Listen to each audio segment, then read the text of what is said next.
This is my office over here. This silly bus is my office. My name is Kate Solko, and I operate Root to Rise Farm. We have 5.5 acres of certified organic land. This year we have about 2.5 acres in certified organic vegetables and annual vegetables, and about 1/2 acre in perennials. We're adding perennials and some fruit and trees kind of around the edges. We're on the property of Alluvial Brewing Company and Prairie Moon Winery, just north of Ames, Iowa. This year, my biggest challenges are, well, as always, thistle and grass. Thistle, grass, running an entire 5.5 acre farm on one hydrant, and learning to manage a crew. I have really had to step away from doing a lot of field work this year to try to coordinate people, and that's outside my comfort zone. So some of them are straightforward, like the grass and the thistle are always going to do the same thing they're going to do. And I can develop systems to help with those things. The water is tricky.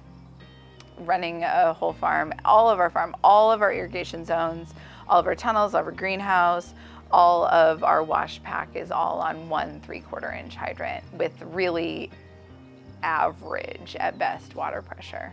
So I do lots of switching irrigation, lots of turning this off, turning that on, that kind of thing. And that's really hard for me. Thistle and grass are different. I mean, like the things that make the biggest difference with each of those are very different.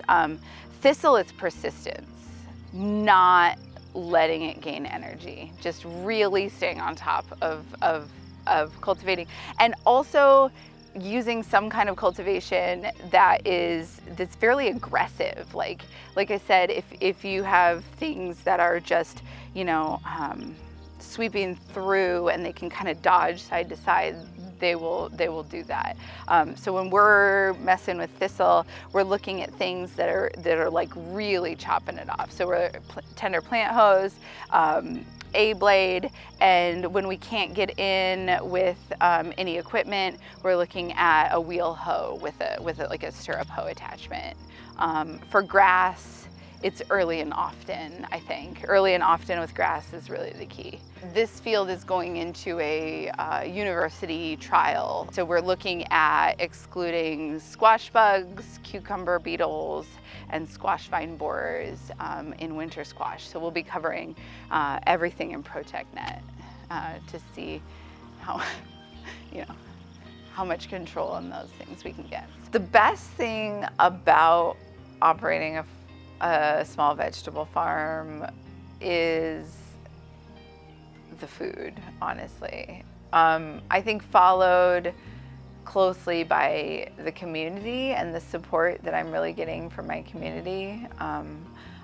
We've had kind of a rough spring, and the way that people have reached out, the way that the members and even just farmers market customers have reached out, from pints of homemade ice cream when we're hot, to showing up with popsicles, to coming out and helping weed or offering to help out at market.